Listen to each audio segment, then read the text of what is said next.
Hello, everybody, and welcome back to another episode of the Media Boat Podcast, your weekly scheduled episodes where we bring you the latest on movies, TV, music, and video games. Not necessarily in that order. My name is Mike. His name is Matt.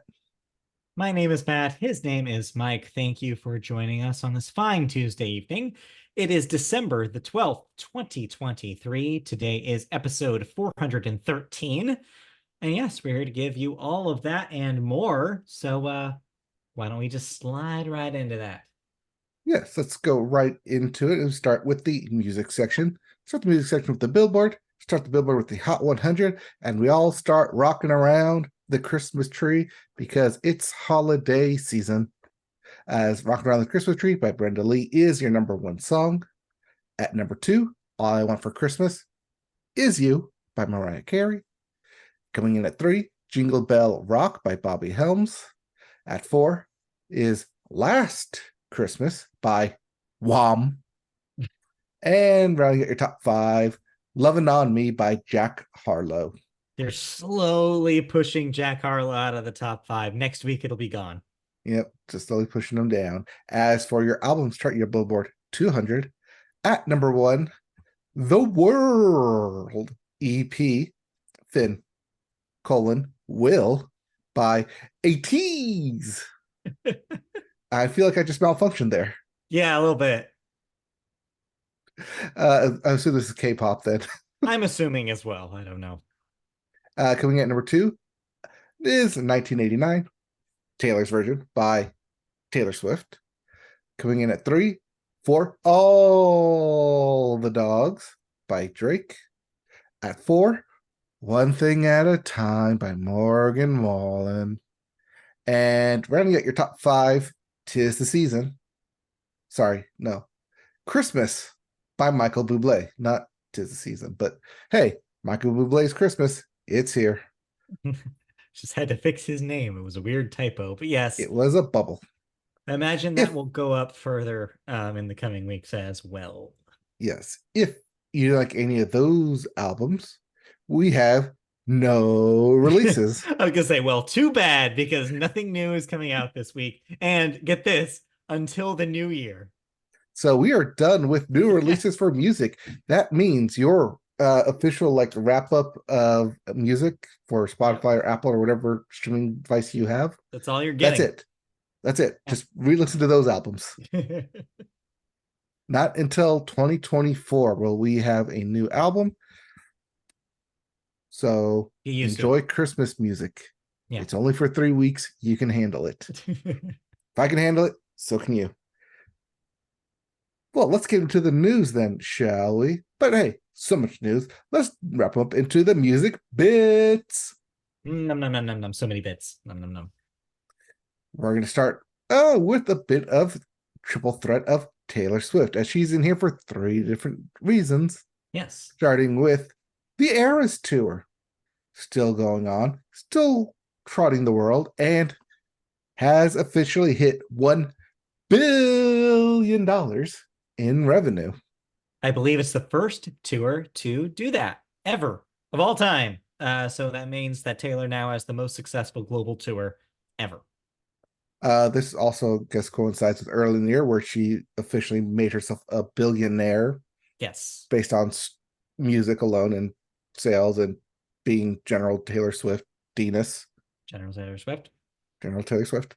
But that she wasn't done because this past week, Taylor herself was named Time's Person of the Year.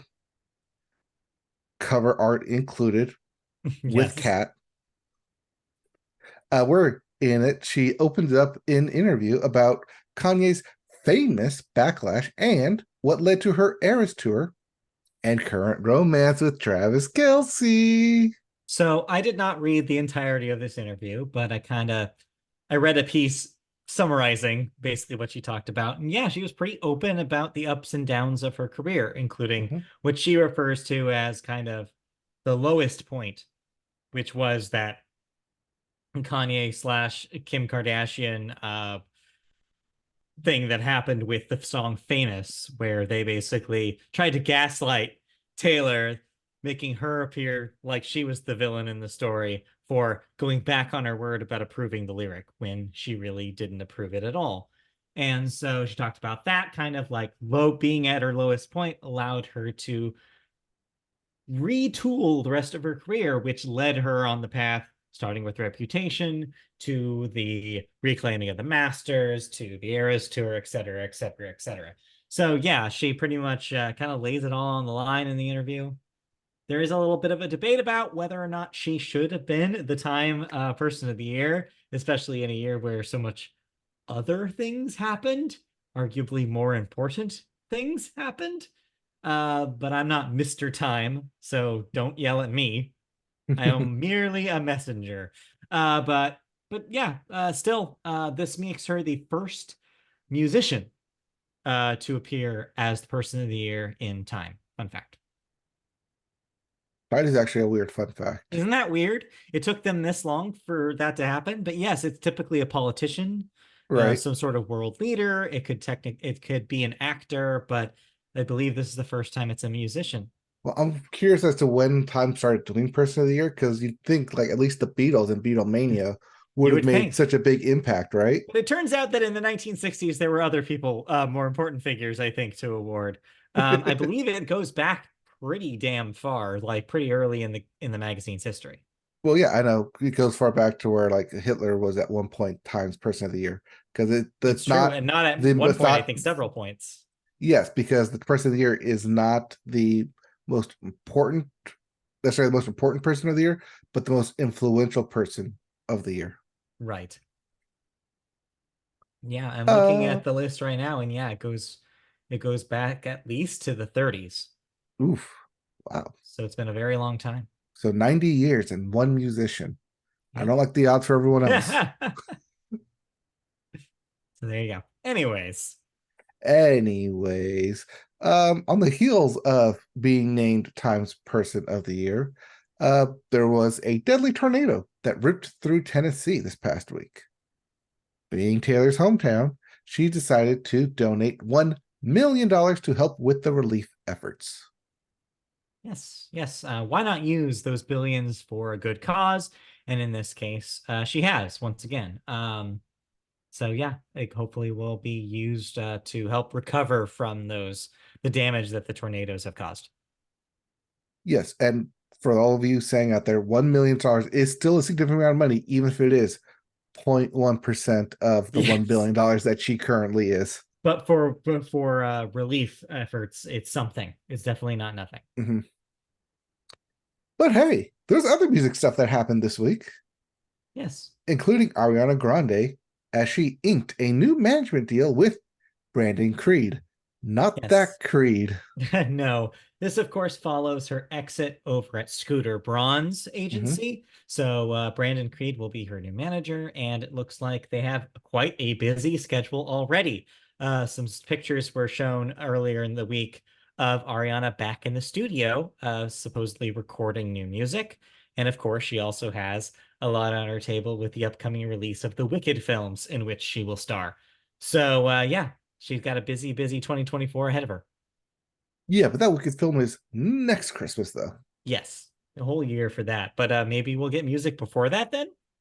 Who knows? Probably. I wouldn't be surprised if we saw Ariana Grande at New Year's Eve Yeah, helping with the ball drop. maybe. Maybe so. We'll see. Let's see here. And then we have a couple of, let's call them downer news. Yeah. As for another former Grammy CEO, Mike Green, has been sued for sexual assault. Yes, as the story implies, this is the second time a former Grammy CEO has been accused of sexual assault, which means, oh boy, not a great track record for that position, is it? And it just kind of rounds out the year of yet another story of another powerful man in music that took advantage of his stature. Disappointing. I don't know. There's nothing else to really say about it besides that. Well, we can't go back and change our story of the year. No, it's too late. It's too late. But it's not too late to get Sean Diddy Combs in Yes, jail we because talked he about is this. once again been accused of sexual Yes. assault again. This Again. time in a can we say this? I mean, if you want, you can just say yes. This time it uh, involved a 17-year-old 17-year-old girl who was a girl. guest at his record label. This seems to be corroborated with some pictures from that day. That being said, of course, we in Media Both Podcast have to say we do not know for sure. We have to say allegedly, we have to say accused. But anyways, yeah, this kind of adds to the pile of accusations for Mr. Diddy, and it does paint pretty clear of a picture. It's also notable that after this came out, he made a statement on it for the first time. He made a public statement that said he does deny the accusations. So I we'll see what happens. mean, But it of doesn't look course, good. he would deny the accusations. I mean, yes, of course he would, but we'll see. Yes. We shall see. Let the courts decide that. In the meantime, you mentioned that there's no more new releases for the rest of the year, but that No, doesn't stop you from listening to new stuff. no, because I was catching up on a couple of last week's new releases, which I'll talk about real briefly here. First up, hey, Nicki Minaj is back. She kind of had a few singles over the last year and change, and it was all leading up to her new record, Pink Friday 2, which, as the name implies, is a sequel to Pink Friday, which was kind of seen as her big breakthrough record back over a decade ago now. Pink Friday 2 kind of follows in its footsteps, where it's also kind of a combination of all sorts of different kinds of Nicki vibes. You have some straight up rap tracks here. You have some straight pop tracks. A lot of it, unfortunately, relies on the crutch of a sample of a popular song. You may have already heard her single Super Freaky Girl, which, as you may guess from the title, samples Super Freak. What a concept. And it's not the only one. There are songs on here that sample Blondie. There's a song on here that sample Cyndi Lauper's Girls Just Want to Have Fun. So if you're looking for complete creativity, you're not going to find it here. There are moments that peek through the clouds where Nicki gets kind of her rap prowess back. There are some impressive performances on some of these tracks, but it's also 22 songs long, and it's a little exhausting by the end of it. It feels like she could have made a better, more concise record with the strongest moments and kind of tossed off the singles as they are to be singles. But that's my opinion. Not the best Nicki Minaj record. How do those samples compare to her biggest sample hit of Anaconda? About the same, which is to say, Anaconda wasn't that great of a song either. So they're all kind of about the same quality wise. I think what her strength is not that. And there are moments where her strengths do show through, and you get slight reminders. Oh, yeah, Nicki Minaj is one of the best rappers in the business. It's too bad that she doesn't focus and own in on that instead of doing so much other things to distract from it. So, a little disappointing. Um, Sounds disappointing. yeah. I also listened to the new Tate McRae record, her debut, proper debut LP, Think Later. I had heard her single Greedy on the radio a few times and thought it was all right. I was like, okay, this has got kind of a vibe to it. Then she performed on SNL a couple of weeks ago, and I was like, all right, fine, I'll listen to this thing. Solid pop record, not really much to talk about here. It's more or less right down the middle of what you'd expect in kind of a post Taylor, Olivia Rodrigo era. It combines things from kind of both of their toolkits. She's actually closer to Olivia in age. I believe she's 20. You can feel a little bit of that youth in the vibe here. It's a very Zoomer like style record, but it is cool to see yet another young pop act try to make her name in the industry, and it is a good first step in that direction. I think that there are moments of convincing songwriting strength in here, and I don't know. There's something to her. It's not the best pop record I've ever heard, but I think she has potential if she builds on this foundation. But other than that, not really much to say about it. So a good initial outing then on a Yeah, debut could be. record. Yeah, it could be. Some interesting potential there. But All that's right. it. I did not listen to anything new. Alrighty. So let's go right on ahead into video games, where we start with new releases, Yes, we do. including Custom Mech Wars for the PC and the PS5, Noja for the PS4, PS5, Xbox One, Xbox Series X, Grand Blue Fantasy versus Rising for the PS4, PS5, and PC, Ready or Not for the PC, and then your two big sequels for the week, Hammer Watch 2 for the Nintendo Switch and the PS5, and then House Flipper 2 for the PC. Yes, House Flipper is back. I played the demo for this a few months ago during the Steam Next Fest. Seemed like there's some new interesting ideas in there. Played a lot of the first House Flipper. Mhm. Whether or not I'm going to actually jump into this, we'll see. But it's cool that it exists. I'm cool that House Flipper. I think it's cool that House Flipper is back. Flip more houses you will never actually own. All right, let's take a look then at video game news, and we're going to start with the Game Awards. Indeed, they All right. happened. Yep, they happened. We watched them, and your big winner of the night is Disappointment. I'm sorry. That I'm just kidding, guys. All right, Baldur's Gate 3 won Game of the Year. Yes, it did. Congratulations. You're the big winner was Alan Wake. Congratulations. But there were other major announcements during the Game Awards, which included God of War Ragnarok DLC, Yes. which we'll talk about in a bit here. Yes, you will. A game called Exodus, starring Matthew McConaughey. Hey. Uh, Big Walk from House. Which are the developers of the Untitled Goose Game, in case you're wondering. Mhm. The casting of Frank Stone, which is a supermassive game based in Dead by Daylight universe. Yes. We also had Visions of Mana coming back in that Mana legacy. Correct, yes. There were 5 new Sega reboots announced in a very mishmash, Yeah. hyper focused Sega. Hey, don't forget about us, Yeah. including Crazy Taxi. Yeah. Crazy Taxi, Jet Grind Radio, Shinobi. Like, weird that they're doing all of the Golden Axe. They're doing all of them at once, which is really strange. But sure, Mhm. why not? We also had confirmation that Arcane would indeed be making a Marvel game called Marvel's Blade, set, I believe, in France, a French game. Yeah, it looks like it.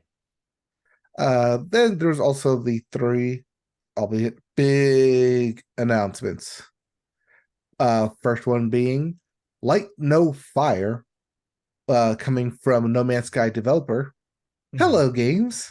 I gotta do the Barbie voice. Hello, games.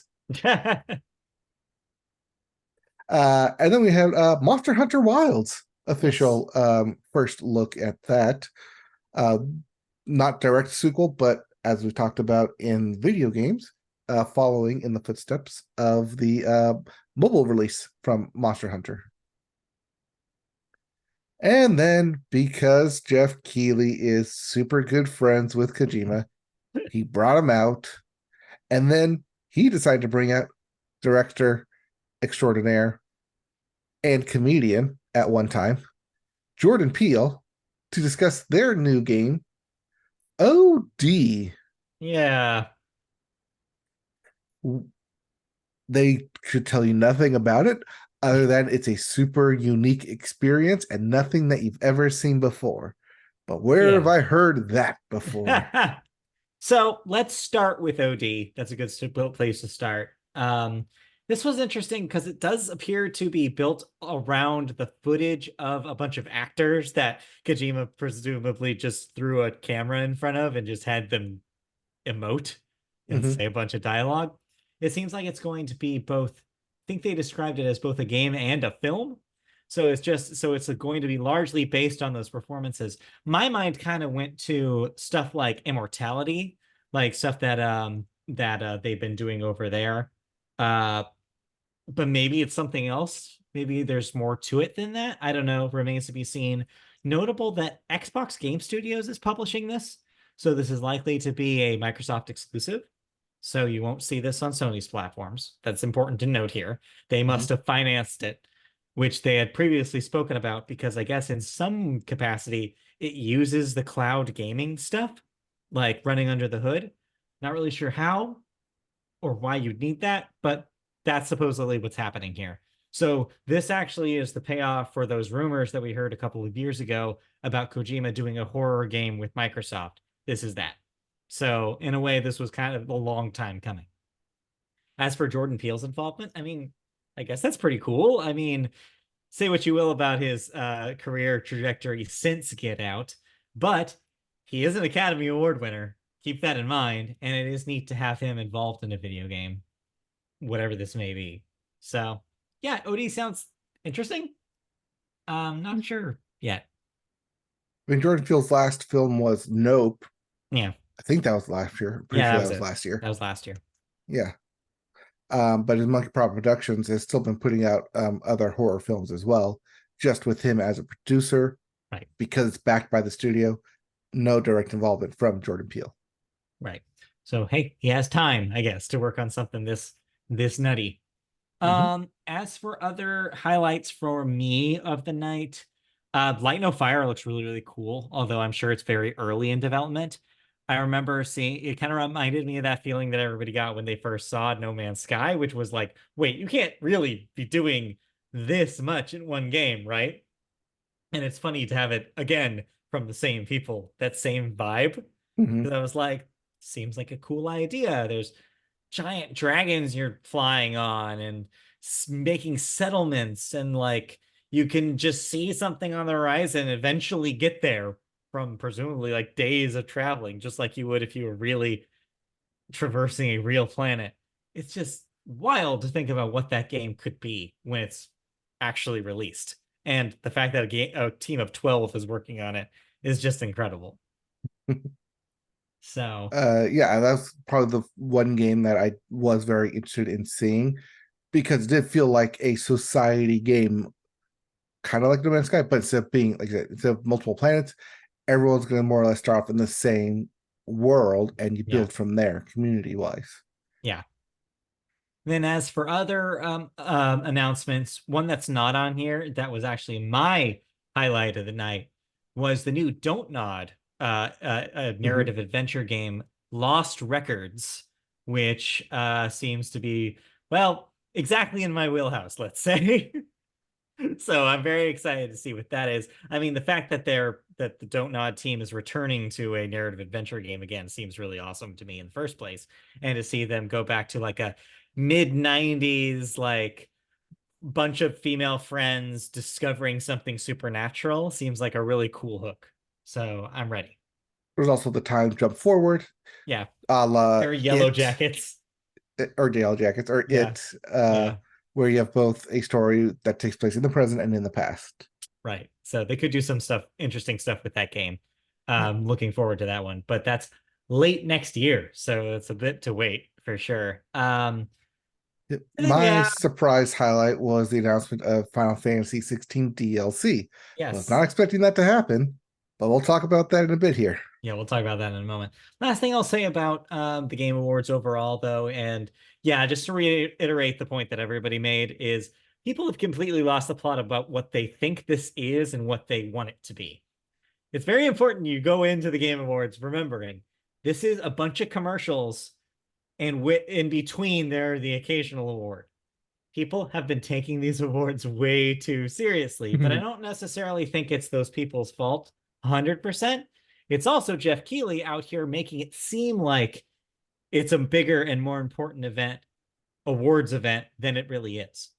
Yeah, they didn't actually acknowledge any of the layoffs in the industry. They didn't let developers speak longer than 30 seconds because of a newly instituted timer that was to make up for last year's speeches who went way too long. It seemed Looking at like it you, was an Christopher Judge. You yeah, caused this. you caused this. It was an overcorrection, one that Jeff Keighley admitted on Twitter later that he agreed that it did seem too short at first, and over the course of the night they tried to extend it. I still think it was too short by the end of it. You got to let these developers talk if you're going to take these awards seriously. If you're not going to take these awards seriously, let us know so that way we can prepare. Because I think that is what caused this weird conversation that happened after the show, which was so focused on, well, why didn't you let anybody talk? Why didn't we celebrate game development? Is that what this is for? Are we celebrating game development? Or is this just a vehicle for ads? We need to choose a lane. Well, especially when you have that segment right in the middle where you rattle off 5 different awards. Right. Just Jeff Keighley just fires off like, congratulations. And the winner is congratulations. And the winner is congratulations. Now on to the next segment here with Gonzo. Yeah. It was awkward. Yeah, I don't know. I hope they take some of this to heart next year, but who knows?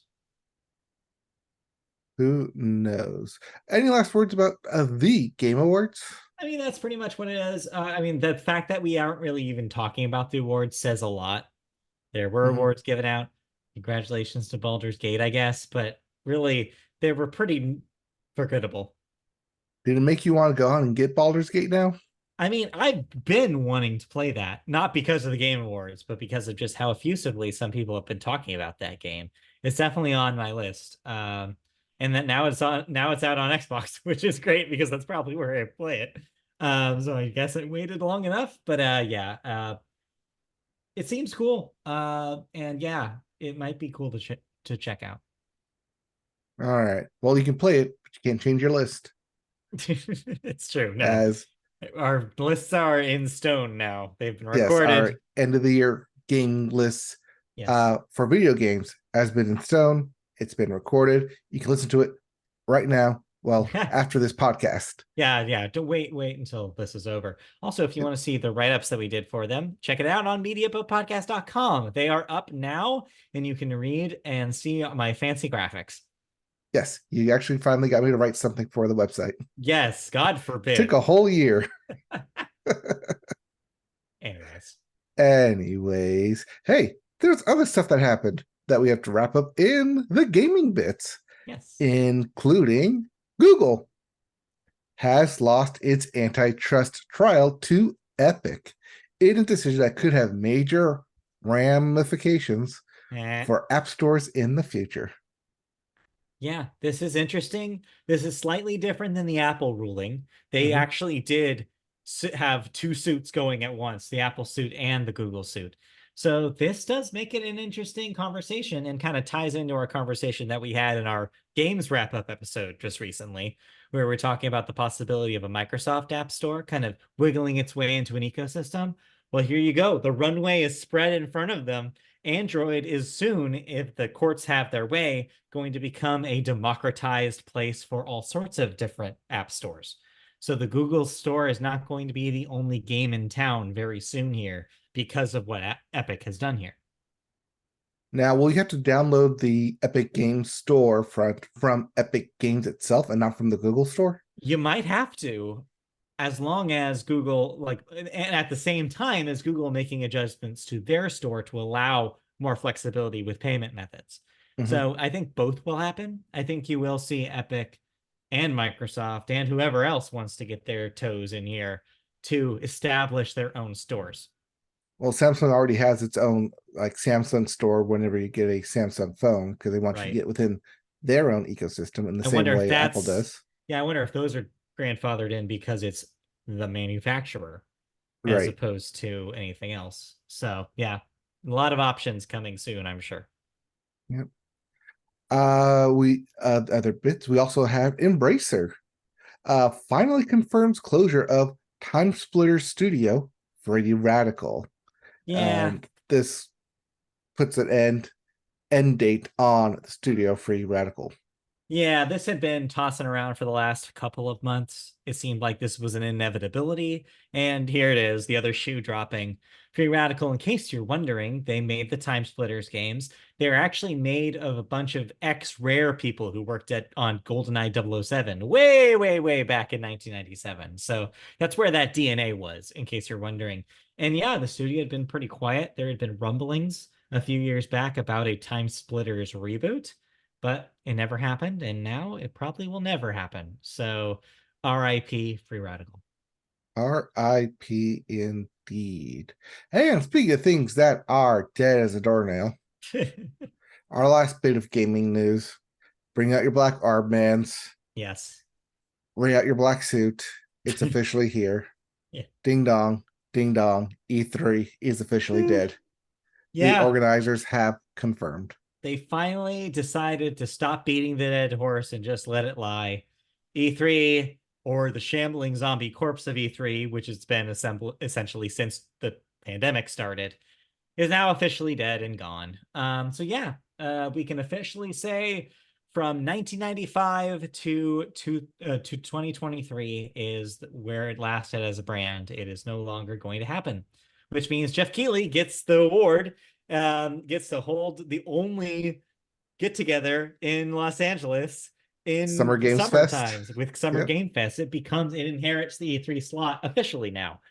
So it's all his to do whatever he wants with it. I mean, it didn't really matter in the first place because one of the reasons why this happened was because all the major studios decided to do their own streams. They no longer needed to rent a theater in Los Angeles to be there on the show floor. That's not necessary anymore. So voila, E3 doesn't have a reason to exist. There's no reason for it. And so you kind of don't need it. Yeah, I mean, 20, almost 30 years, 28 years of E3 coverage, and here lies the dead corpse. Thank you, COVID, and most likely probably Nintendo for their treehouse and I leading mean, that charge. Nintendo did have a big effect on it. COVID also had a big effect on it. But don't forget, even before COVID in 2018 and 2019, E3 was already kind of slowing down. You saw a lot of major studios pull support. You also had that data breach that put out home addresses and phone numbers for a lot of media personnel. That was, I think, 18, I want to say, 2018. And that was a disaster in its own right. So the ESA, the body that owns and operated E3 back in the day, was already building, like digging its own grave for this thing. It was already slowing down. And then the pandemic just put the last couple of nails in the coffin. So yeah, I don't think it'll be missed. I think there will be people who are nostalgia about the largesse of it when it was the biggest event in town and when there were all those parties and a crowded show floor and big press conference announcements. Yeah, there probably is some nostalgia to be had about that stuff, but paired with that is all the stress and how hard it was to report from the show floor and all the disappointing like events and all the, you know, awkward celebrity tie-ins and terrible. Hey, Keanu Reeves coming out and appearing on stage is still a great moment. That was not E3. That was 93? No, you're thinking of Summer Games Fest. Maybe. See, already our recent Yes, history has been taken over is taking by the over. Summer Games Fest because that's now the prominent thing, even the last couple of years. So yeah, E3 has lost all cultural relevancy, so it doesn't need to exist anymore. Let's just move on, forget about it, and just have the wonderful 4K uploads of all those old shows that companies like NoClip are putting up on YouTube. Just enjoy that we still have pieces of the old E3 that we can enjoy at any time. I just to as tips for people who are late to this industry and missed some of these amazing press conferences. Here's a few I recommend. I recommend The Wii. Sony's 2006 press conference with the Mhm. PS3 price. That's a Yes. classic. Um, The Wii ones are all pretty good. The one with Wii Music and Ravi drums is pretty excellent. I also recommend the first Xbox Connect showcase where they have the kid awkwardly playing Connectables and what the bottom of an Avatar shoe looks like. That one's Mhm. great. Yeah, there's some classic E3 press conferences. Even going back to the 90s, if you watch the first one, the first PlayStation press conference, that one's fascinating because literally all it is one of the executives goes up to the stage to announce the price of the PlayStation. Note, earlier in the day, Sega had announced the price of the Saturn. Sony decided to use their stage time to undercut the Saturn's price by $100 and just say the price, leave the stage. And that was your press conference. Man, can't do that anymore, folks. So yeah, there's some real great moments that have all that you can mostly find on YouTube. I recommend doing a search if you want to relive some of that. But otherwise, I think we're moving to greener pastures without E3. I don't think it needs to exist anymore. If by green you mean more digital, then yes. Yes, that too. All right. Any other gaming bits to talk about? I think that was pretty much it. You had mentioned that there was a story going around about a studio that had closed down before they even released a game or something like that. I don't know Yeah. if you have more information about that, but I didn't see that story. But Uh, let's see here. I have the name right here. It is F Fantastic. fantastic. Studio F Fantastic. The studio behind the Day Before game, which just Oh, the released day its before. beta. Okay. Um, after the day after it released its beta, announced it was closing its studios. Okay. That's not great. Um, yeah, but due to some internet sleuthing, and a couple days later, may or may not actually be closing the studio. At least they're closing the name F Fantastic, and just might Mm-mm. be reverting the branding back to what it was before, which I think is 8-bit gaming, Ugh, that's or lame. 8 points. 8 points. So weird story. Yeah, weird story. Yeah. Anyways. Anyways, let's get into what we've been playing, because believe it or Yes. not, we've been playing a couple games. Yeah, we played a few games. Since you kind of teased them during our talk about the Game Awards, why don't you talk about a double dose of DLC that you experienced this week? Yes, because I was not expecting either of these things to happen, but No. thanks to the Game Awards, they dropped right up my alley. Technically, both of them are my game of the years. Yeah. So I had to get the DLC. So I want to start with Final Fantasy 16, as that is the current game from this year, 2023, with new DLC, Echoes of the Fallen, as part one of a DLC pack, with the actual, like, true DLC area coming next year. Yes. So Echo of the Fallen technically counts as DLC, but it's more of an additional level than it is an actual, like, expansion of the game. What Echo of the Fallen does is that it actually allows you to have a more souped up companionship with your entire party that the original game kind of doesn't allow for. Mm. Because if you go through all the quests and all the side quests from the original game, by the time you get to the very end and you have you and spoilers of your brother, your dog, and your girlfriend all there, like all in your single party, by the time you get to that ending, there's only maybe one or two actual, like, side quests that you could probably do. So it feels kind of short of, oh, I have my entire party with me. But then who am I gonna fight? What quest are we gonna go on? Because when you go to the main, like, actual ending of the game, they don't really come, because that's like a preset, like, stage and fight stuff. So this at least gives you more reason to have them in the party. You also can't unlock this bonus DLC until you have them in your party. So that's Got it. actually a really good thing that they did. They recognize that, oh, good. Like, we want to have more interactions with your entire party. It also expands a little bit on the lore. It is technically a whole level. I did my entire playthrough in about 2 hours with cutscene. I streamed that on Twitch. It's there for the archives currently if you'd like to go watch it.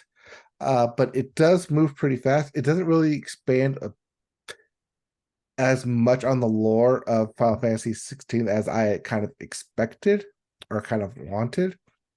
But then again, this standalone level is only $10.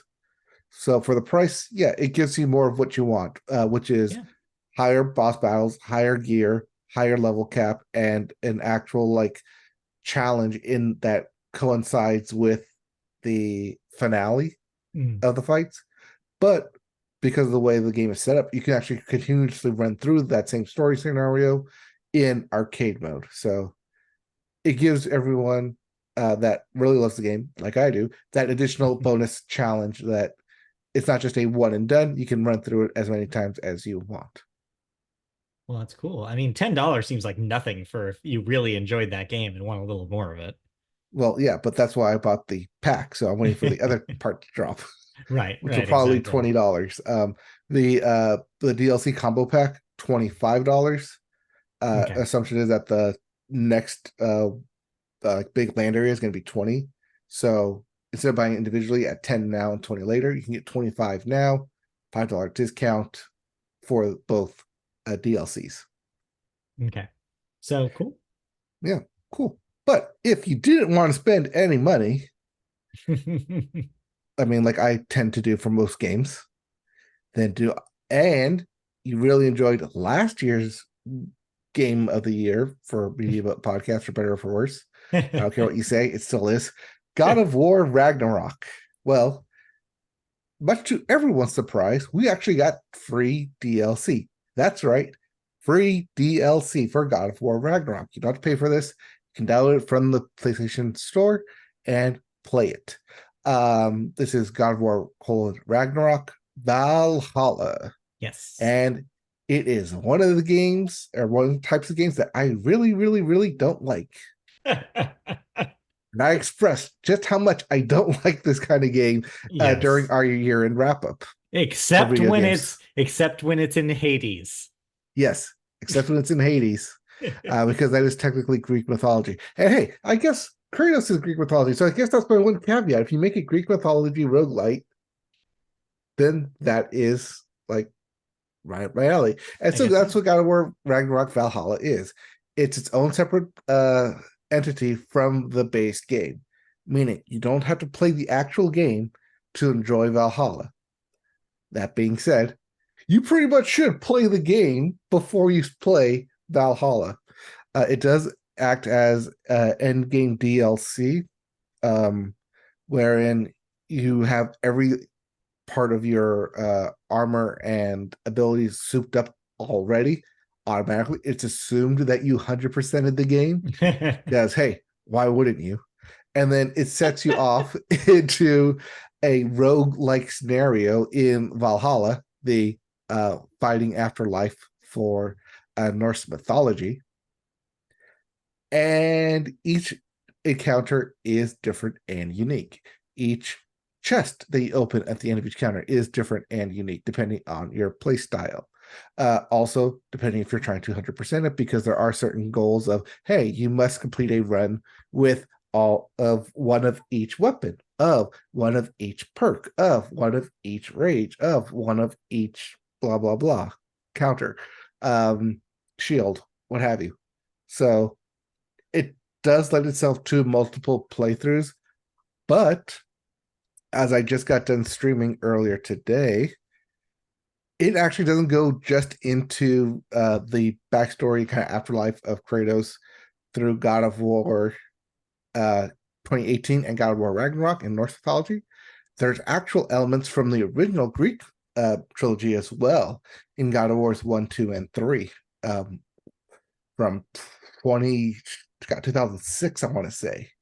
2006, 2007, and 2010 from God of War 3. There's elements from there that are thrown into here as the story, because there's an actual story in here, believe it or not, delves into Kratos' being of the title of God of War, what he's done to earn that title, what he's going to do to possibly retain the title and what it means to be a god of war. Mhm. So it sounds like there's a surprising amount of like story content and lore content for something that's ostensibly a roguelite mode.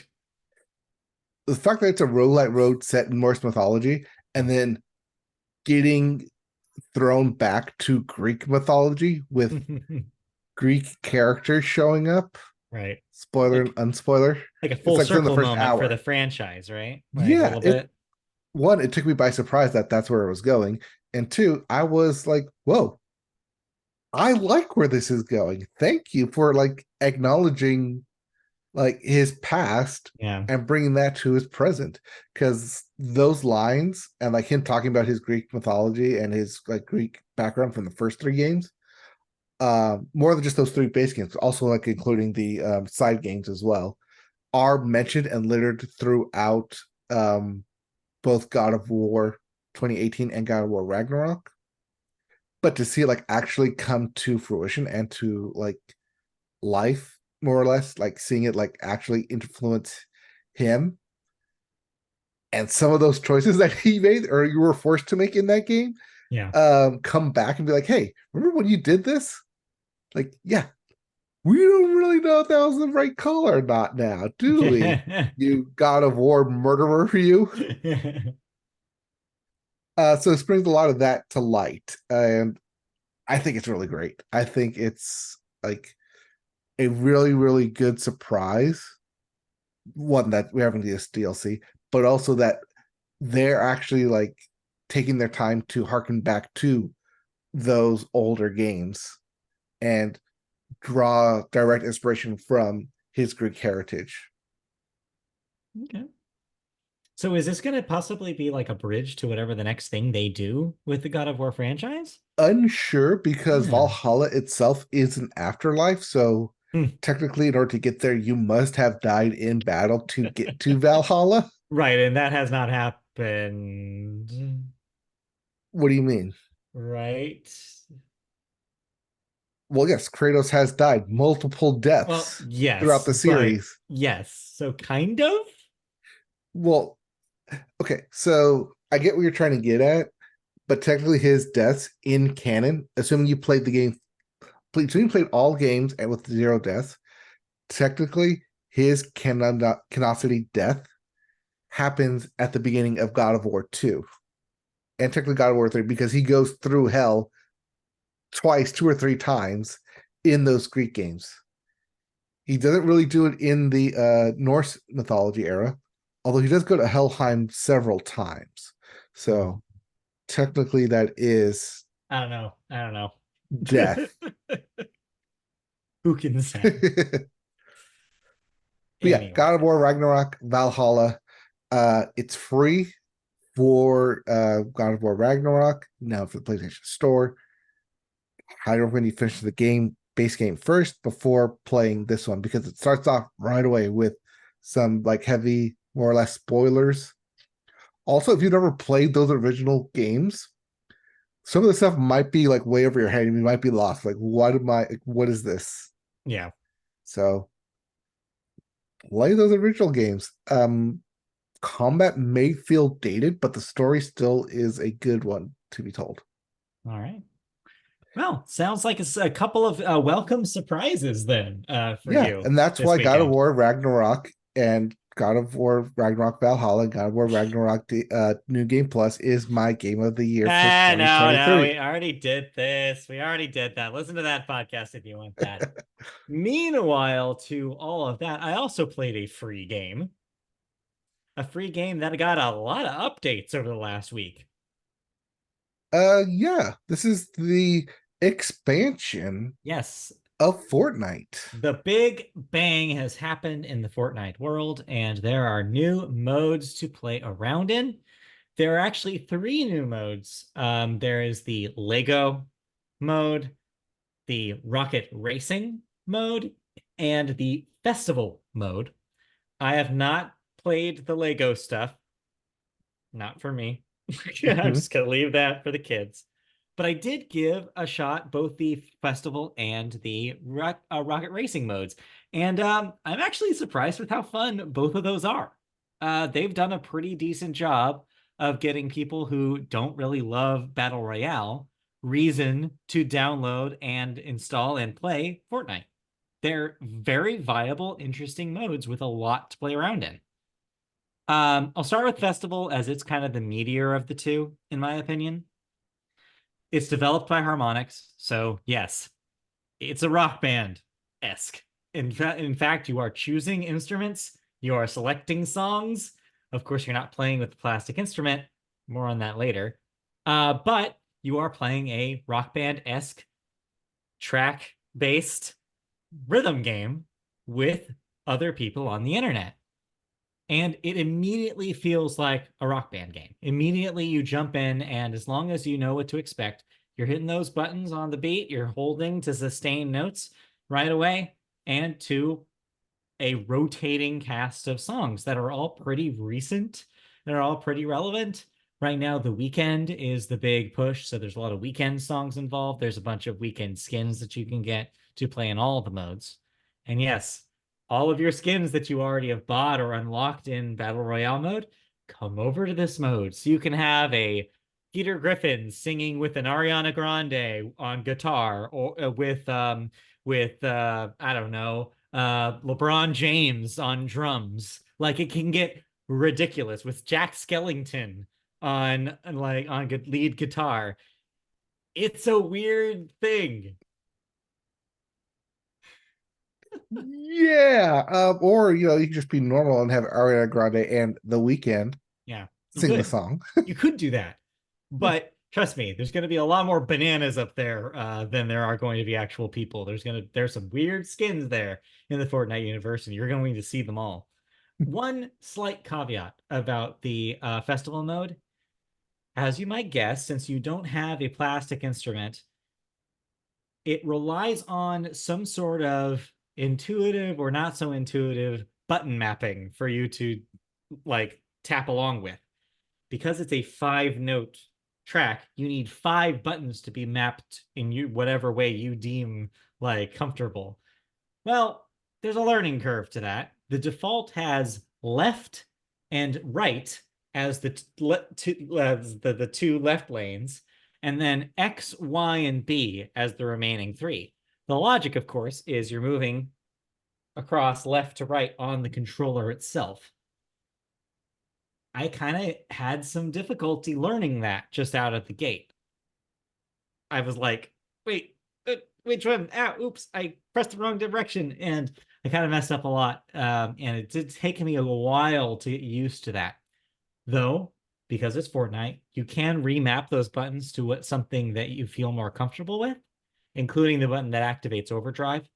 So you can customize it if there's a way that you can envision on a controller that makes more sense with you. Also, if you're playing on PC, you could just map it to 5 keys on the keyboard and you're golden. That might be the way to go if you're a PC player. So there's some flexibility there, but I just want to warn people that if you stick with the default, it might be a little difficult to jump right in and have some fun. But once you get it, it is a blast. And you can choose up to 4 songs for a playlist.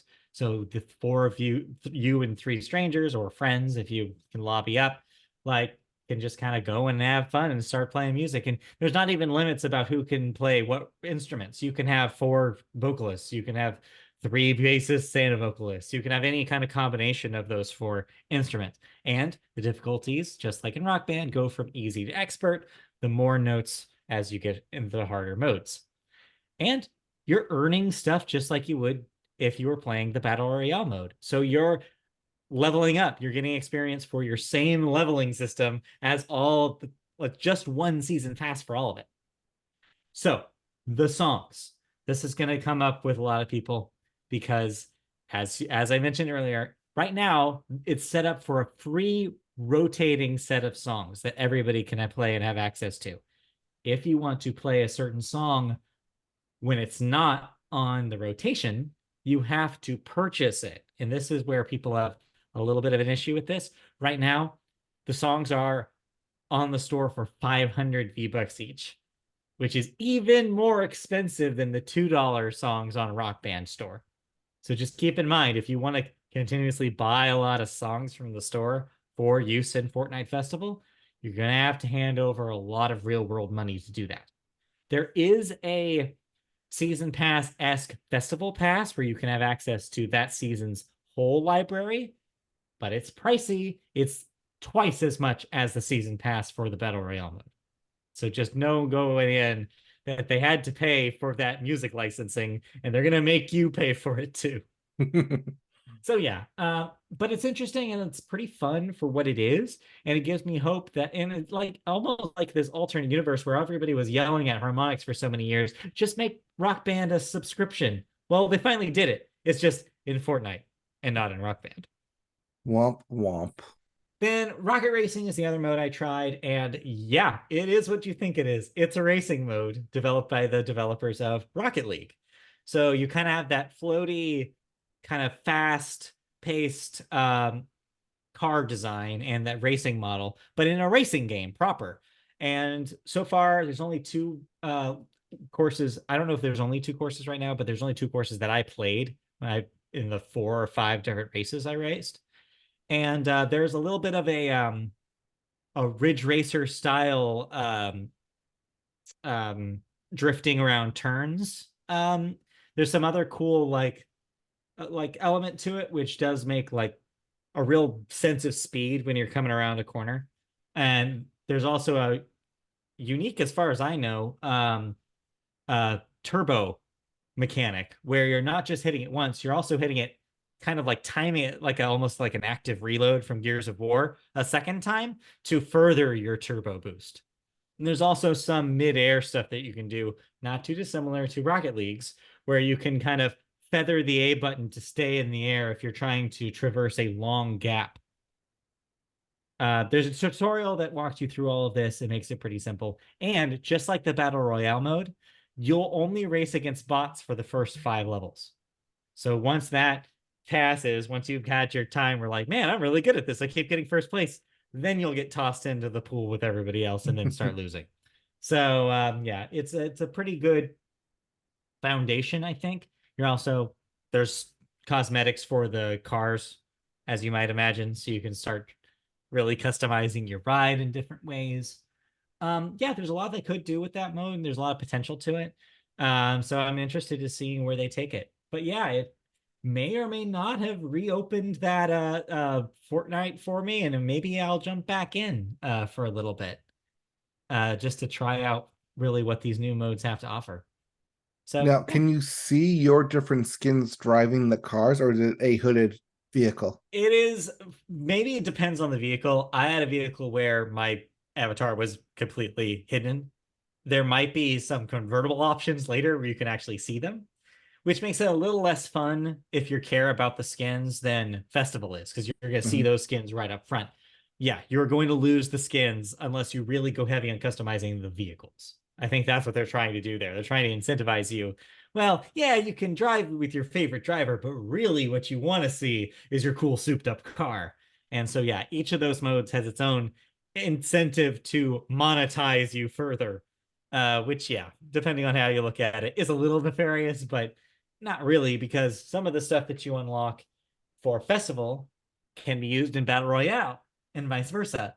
There's enough interchangeable parts there where it still feels like there is one Fortnite progression that affects all of the modes, as opposed to 4 different progression modes all competing with each other. From what I understand about the Lego stuff is another different different lane that you can kind of take, and yet it seems to be the most successful. I checked the lobbies earlier. Right now, the Lego mode has twice as many as all 3 of the other modes combined active players right now. Lego is huge.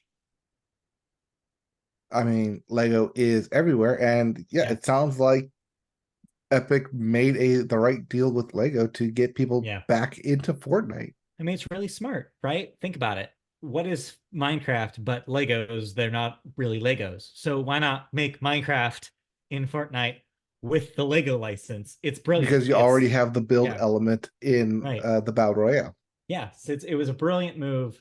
that they should be commended for. But yeah, and honestly, the audience is already showing up for it. So congratulations to them. However, yes, none of this will change your mind about Fortnite. I think if you're still adamantly against the idea of the meta of it being a metaverse where every character talks to every character, if that still turns you off, this is not going to change your mind. But the new gameplay options at least have a little bit of an incentive for people who just aren't there for the battle royale stuff. So check it out. It's free. It does sound like I wish there was more track options. There might be in the future, is the thing. Or maybe just stick to Disney Is it Speedstorm. maybe is it just racing around the Fortnite island? No, these are like created bespoke race courses. Okay. Yeah. From what I can tell, I don't have a whole lot of Fortnite location knowledge, but from what I can tell, that these are not in zones of the existing islands. But maybe they can be. Maybe that will happen. Maybe it does, and you just don't know it. Maybe. Anyway, Right. that's Fortnite. Looking it up real quick for Fortnite Festival. 34 songs available to choose Yeah. from. So that's a good selection. There's some good ones in there right now. There's Mr. Brightside by the Killers. There's Vampire by Olivia Rodrigo. So yeah, they've got some, and like I said, those weekend tracks. So yeah, there's a pretty good variety right now. Yeah. All right. Let's see here. Do you play anything else? That's it for me. So in that case, then, if that's all we got for video games, we can safely move on to the next segment, which is television. And we always start television with the sports corner. Sports on my shirt. You're probably wondering, are we going to get to it? Yes, we'll get to it. But before we get to that, let's talk about the rest of the sports world, starting with the Lakers winning the inaugural NBA in-season tournament. Do you think this was earned? Yes. I think it was a interesting concept. I mean, they did it so that way, one, LeBron can get another trophy, but two, that since both NBA players are quote unquote fresh at the beginning of the season rather than being worn down from 80 games to the postseason, that this is another way to say, hey, these really are the best teams rather than the postseason as the more longevity of the teams. Right. Because one thing that, especially in fantasy sports, that always kills a team, no matter how good they are, is injuries. Yeah. It does happen. So if your team is good and you're going good, but then you get hit with a bunch of injuries, all of a sudden, there goes your season. And so the in-season tournament kind of supposed to help alleviate that. Right. Well, we'll see if it works. I mean, as the season goes on. But hey, it did get me to actually watch the in-season finale. So I mean, that's the thing. I think part of it was to get more incentivize people to watch earlier in the season instead of just waiting for the last few weeks. Yep. So yeah, on that wavelength, it worked. It sounded like. Yes, it did. Meanwhile, we go to college football, in which, as we mentioned last week, the Heisman Trophy has been determined. It will go to quarterback Jaden Daniels of LSU. He's led all FBS players in QBR, which stands for, help me out, quarterback rating at 95.7. Also in yards per attempt, 11.7, which is an FBS record. And passing touchdowns with 40 of them, as well as completions of 20 yards or more, 70. So, do you think this was the right choice? No. I still think Michael Penix Jr. should have won it because he's actually, one, on a good team, and two, gonna be playing for a national championship. Right. Rather than LSU quarterback Jaden Daniels, who didn't even wield his team to the SEC championship. No, they are number 13 with a 9-3 record. Yeah. How dare you give it to someone who garnered 3 losses and not to the undefeated quarterbacks? Well, will we as a society forget about Jaden Daniels? Is that what you're saying?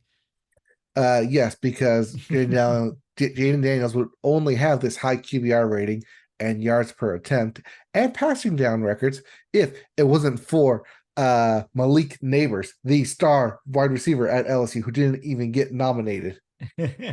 Oh well. Well, what With are you gonna and do? if you're gonna say, hey, the QB is really good, you might as well look at the receivers. And in that case, you might as well always give the award to the receivers because Marvin Harrison Jr. should have actually won this award because he was unstoppable. Well, we're not digging up old battles here. No, this is the current battle. Marvin Harrison Oh, Jr., the son of Marvin oh, Harrison.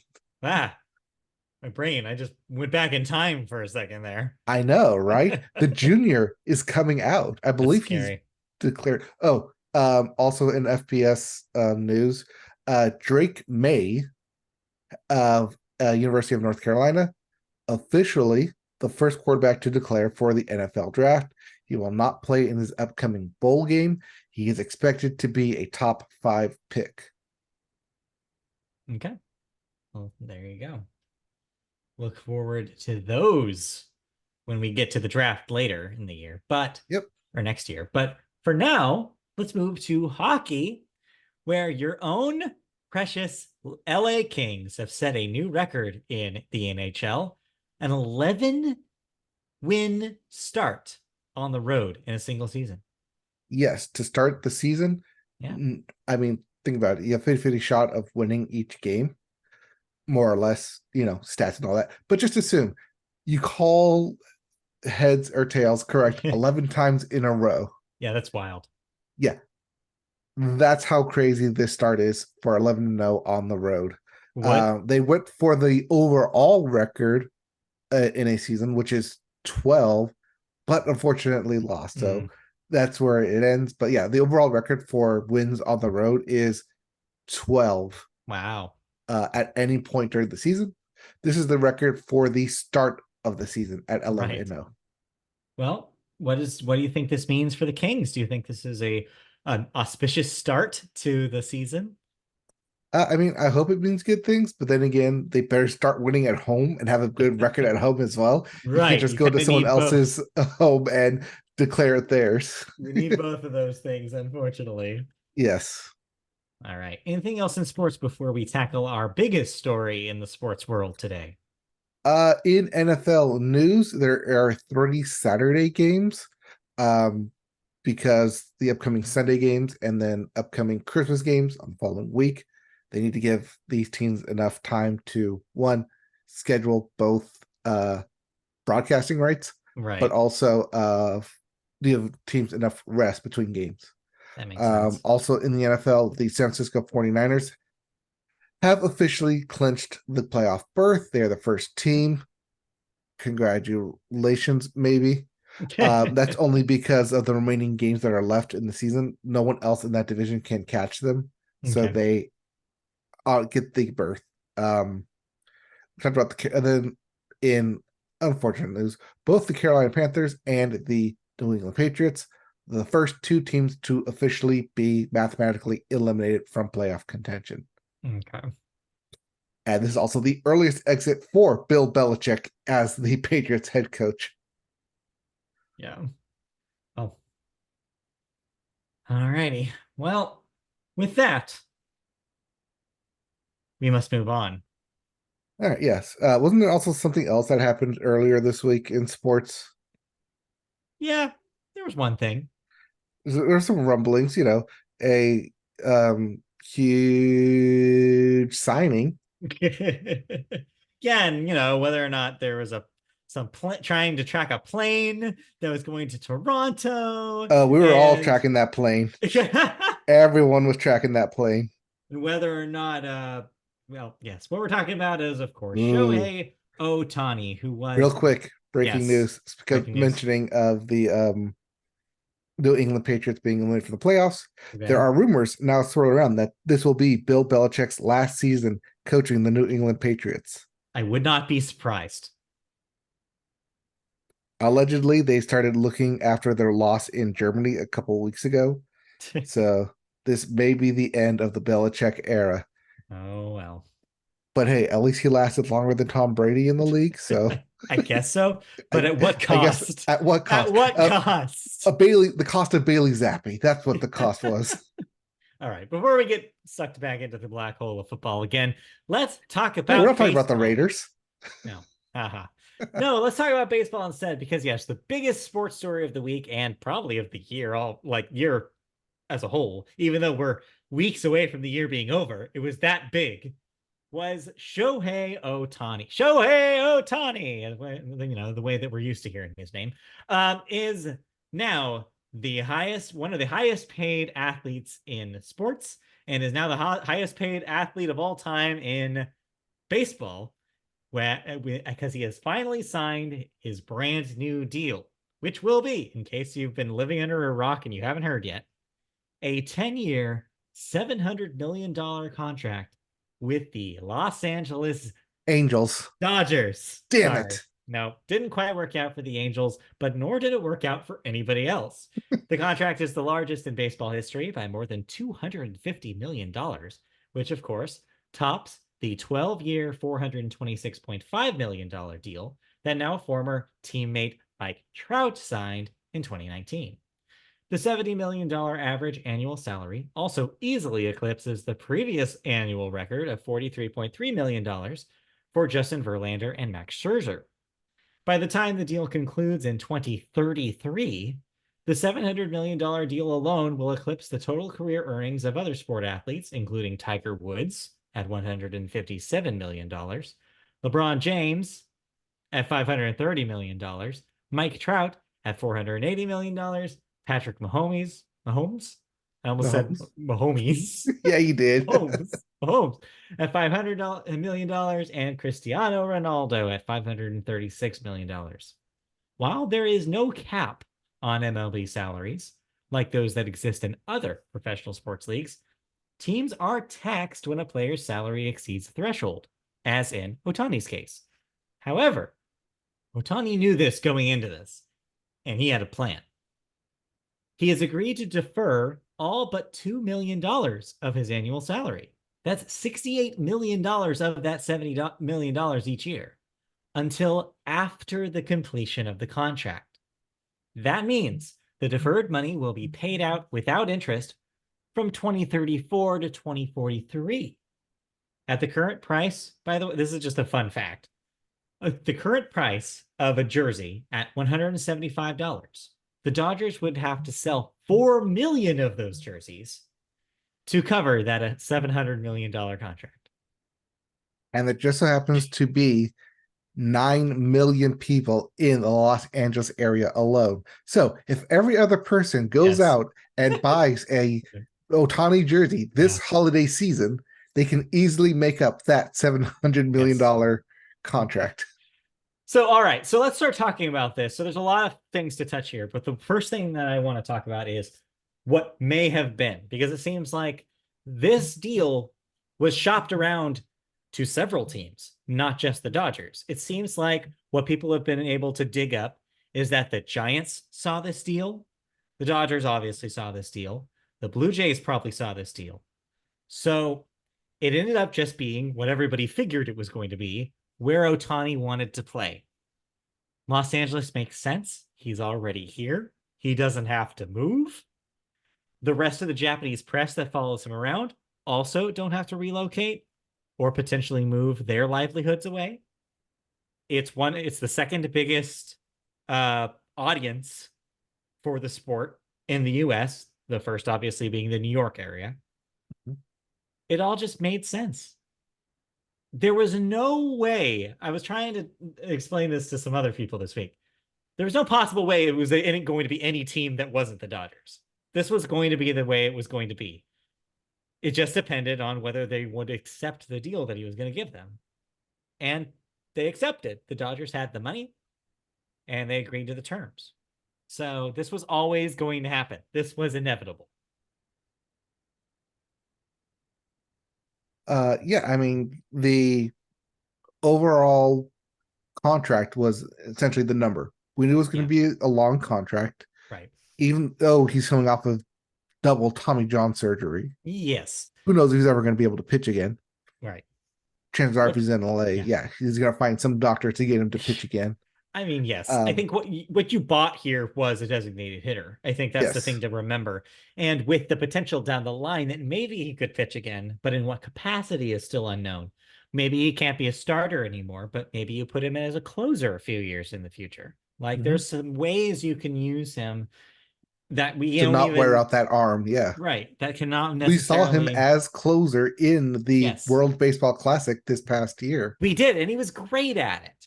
And so yeah, so it goes to show you that the potential is what you're buying here, as well as the best designated hitter in the league. So you're still getting your money's worth out of the deal.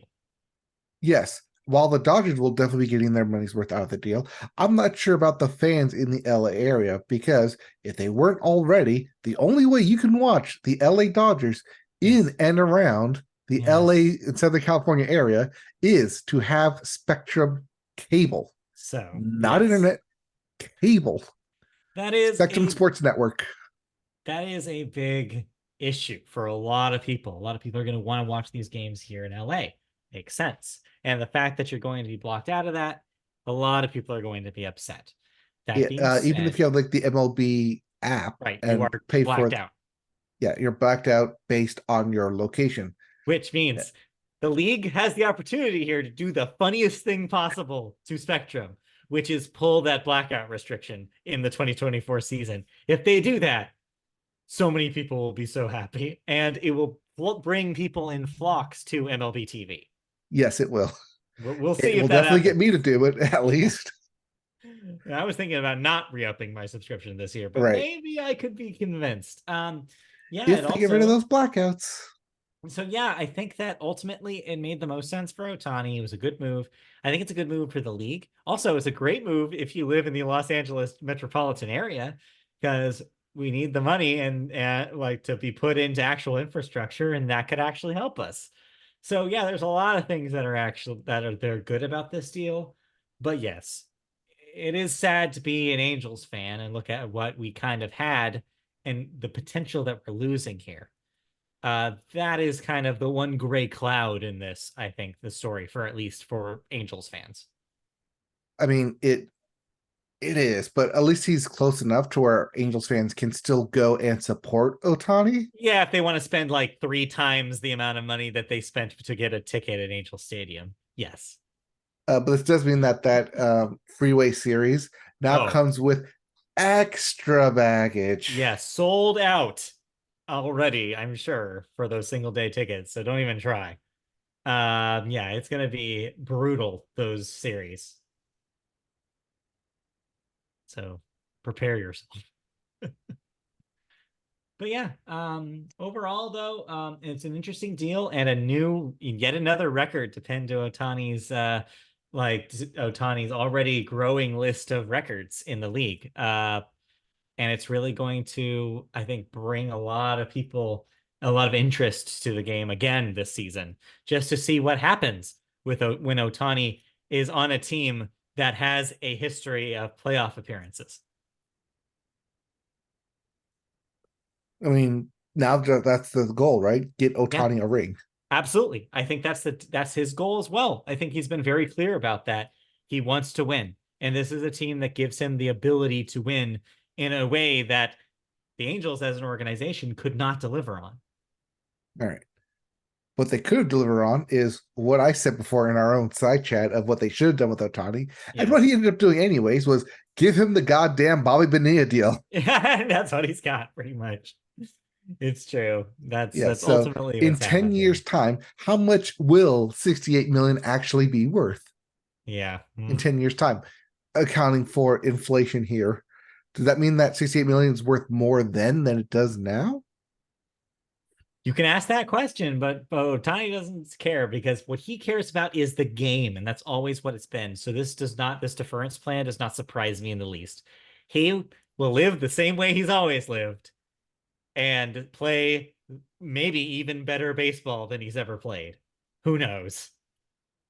Yeah. Who knows? Either way, we finally have the answer to the team Ohtani chooses. Yes, indeed. All right. Enough about that, though. Let's move into our second story about television, which involves an award show that nobody watches. In fact, and nobody wants to be at. in fact, at this point, there is still no network that is signed up to air them. But I nonetheless, believe CBS have signed up to air did it. they finally do that? Yeah. Okay. Well, regardless, the Golden Globes nominations were announced. But there's some questions that we still need answers for, including the big coveted award of hosting the event. That decision is still in the air. Chris Rock is among those to decline the offer to host the January 7th ceremony, as have at least 4 other A-list comedic actors. Other actors and comedians who have declined the invitation include Ali Wong, Will Arnett, Sean Hayes, and Jason Bateman. You see, the Golden Globes are still working to overcome that 2021 scandal within the previous Helmer, Hollywood Foreign Press Association, even though it has since been disbanded and the Golden Globes has new ownership with Dick Clark Productions. It's still a muddy name that nobody really wants to do with anything to do with. They want to leave the Golden Globes as a brand in the past. I do too. But it is still happening. As for the nominations, Oppenheimer will compete for the top. Saying the Golden Globes nominations themselves were announced yesterday on Monday. Yes.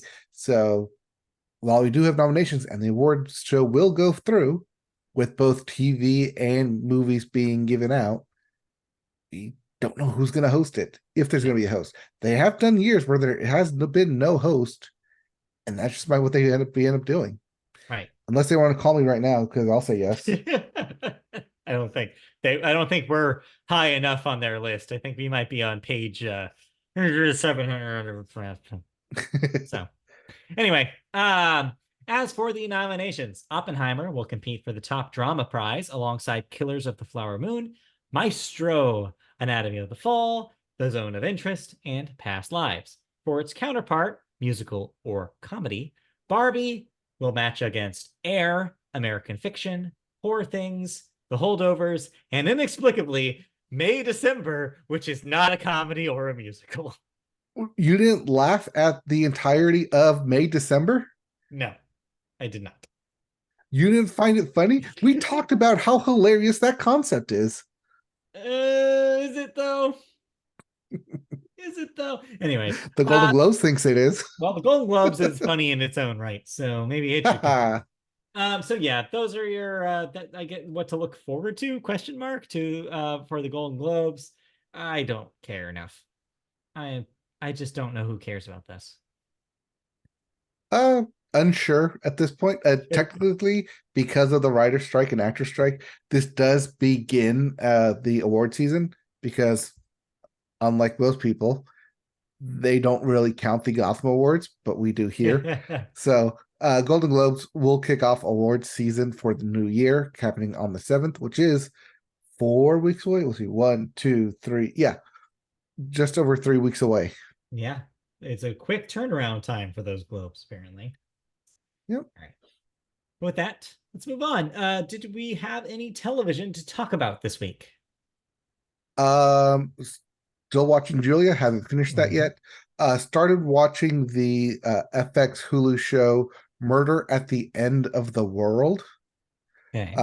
Murder mystery starring Clive Owen as a mysterious tech billionaire who takes a bunch of high profile celebrities and like clue sleuthing people on a kind of a mystery getaway to the Arctic. It's interesting. It's really high concept, especially with the people that they have and are talking about. At least the characters they play are very high concept, between like directors, like a director, a clue, like hacker kind of person, a like scientist as well, like some of these like in universe high profile people getting this exclusive invitation to an Arctic retreat where dun dun dun a murder happens. And yeah, the whole ride, it's a murder mystery. Well, interesting. So yeah, but it's shot in like that FX kind of like dark, kind of bleak kind of style. So it's interesting, but also it seems very like long and kind of sluggish. Think of like when I talked about like Class of 09. that same kind of like long, kind of drawn out beats to it. But Okay. that is kind of the FX style Yeah, when I mean, it's apparently. not a 30-minute comedy. All right. Well, anything else? We didn't really talk about it, but The Golden Bachelor ended. Yeah, we didn't talk about it because I didn't watch the rest of it. Oh, you gave up on it? Yeah, we gave up on it, but we continued watching Bachelor in Paradise with it just wrapped up. But I don't need to talk about Bachelor in Paradise. Okay. Apparently, The Golden Bachelor was so good that they're going to do it again. I mean, it seems to be a big success for ABC. Yeah. Uh, yes, I reluctantly watched the whole of it, I would say. Well, surely you're going to save that for your year-end wrap-up list for television that's happening on Sunday, right? You're going to tell me all about how great The Golden Bachelor was and how it really touched you in your soul.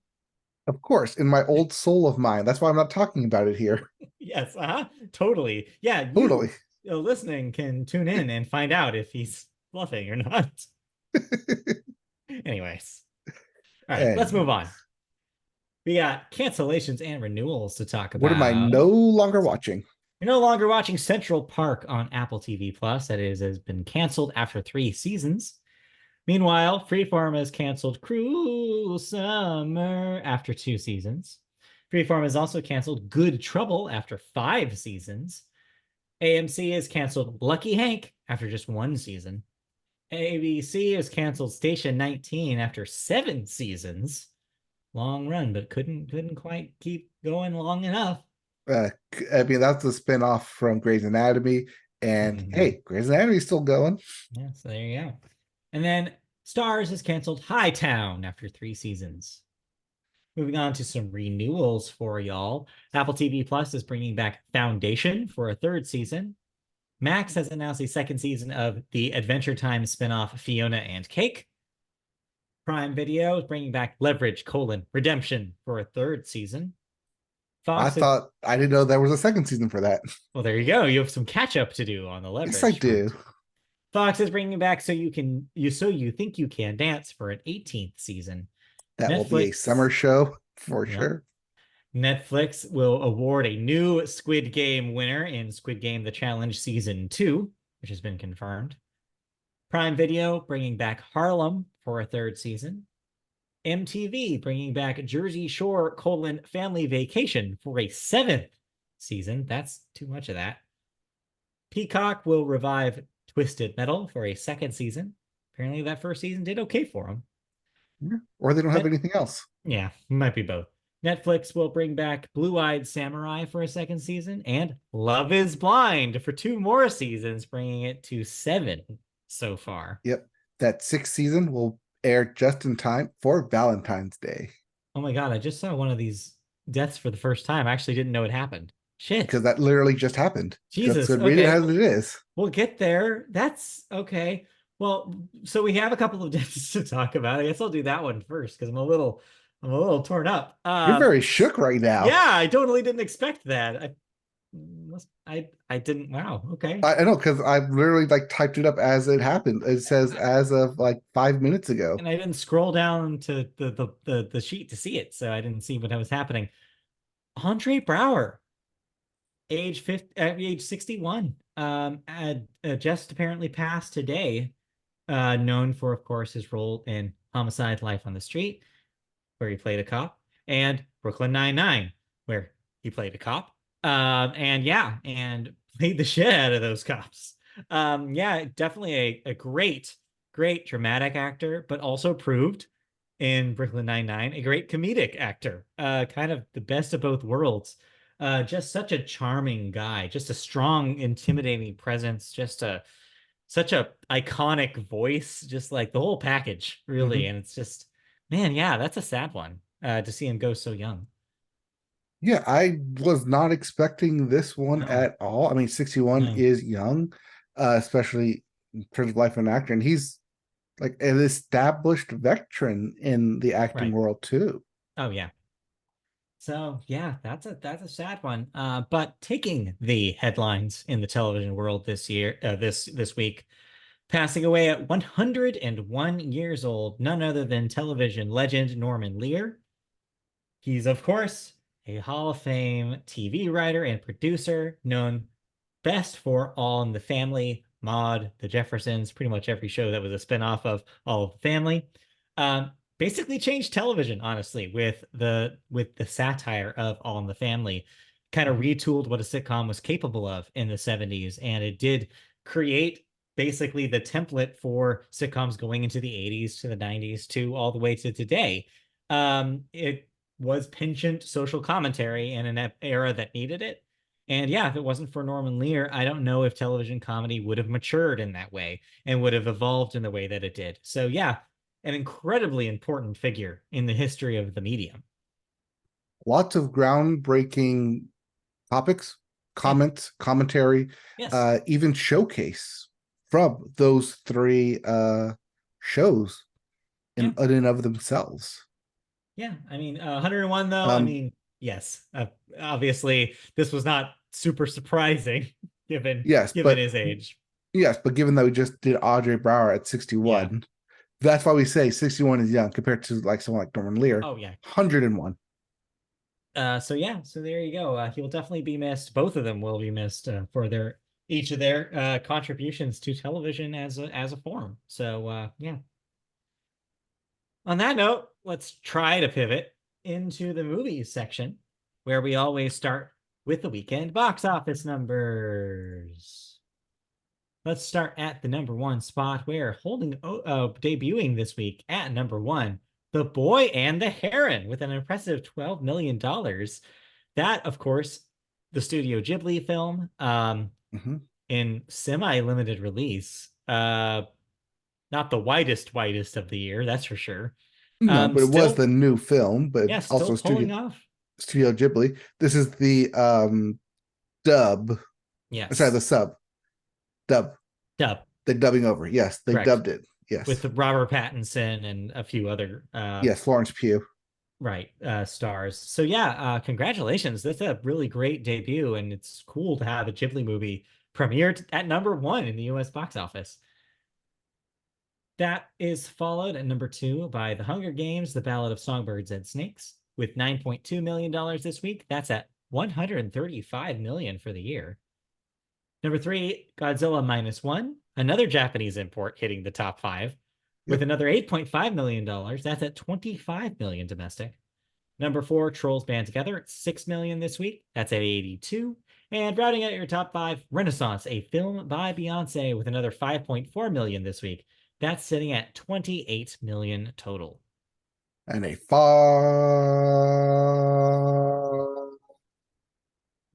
far cry from what Taylor Swift The Eras Tour made. Yes, not even in the same ballpark, but what can you do? Upcoming this week, we have one big release. Timothée Chalamet in Wonka premieres wide this weekend. So get to it. That is because Timothy Chalamet in Dune 2 was delayed. Yes. So too bad. You get Wonka and you'll be happy. All You'll be right. happy with your chocolate. Yes. Eat your chocolate and be happy. Um, let's move into movie news. Our first story takes us to a familiar friend, A24. Warner Brothers Discovery has inked a multi-year US output deal with A24, bringing their films to HBO, Max, and Cinemax after their theatrical runs. The agreement comes after the expiration of A24's deal earlier this year with Paramount Global's Showtime, originally struck in 2019. Among the films to be available under this new deal are Sofia Coppola's biopic Priscilla, Sean Durkin's The Iron Claw, starring Zac Efron and Jeremy Allen White, and Christopher Borgili's comedy Dream Scenario, starring Nicolas Cage. In addition, the two companies extended their licensing deal for A24's library of movies on HBO and Max, including Oscar winner Everything Everywhere All at Once, Uncut Gems, The Whale, and Past Lives. So, in case you're wondering where to see those A24 hits, get a Max subscription.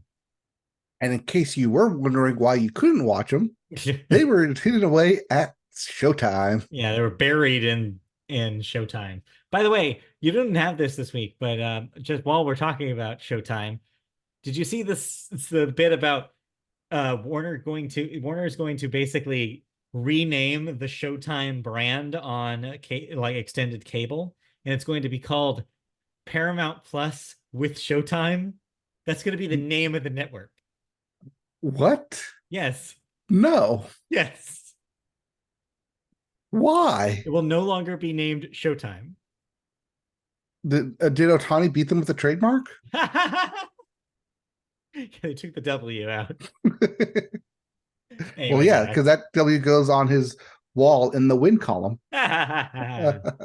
Anyway, so yeah, it's dumb. But this A24 deal is cool because yeah, finally something that people have actually access to. They'll be Also, not that much of a surprise for paying attention because HBO and Max have been home to A24 shows like Euphoria. And then, yes, Euphoria. And The Secret Lives of College Girls. Right. So they already had a deal there for television. Why not move it over to movies as well? Yep. All right, let's wrap up the movie news with our second story here. Yes, they did finally do it. SAG-AFTRA finally voted to ratify the new contract, officially ending the longest labor battle in Hollywood history. The contract was approved with 78% voting in favor. However, turnout was only 38%. The turnout and the margin of support were both higher than the last ratification vote, though, in 2020. That year, 74% voted to approve their contract, with only 27% turning out. Quote, "This contract is an enormous victory for working performers, and it marks the dawning of a new era for the industry," Fran Drescher, the union's president, said in a message to the membership. Had the membership vetoed the new contract, the strike likely would have resumed.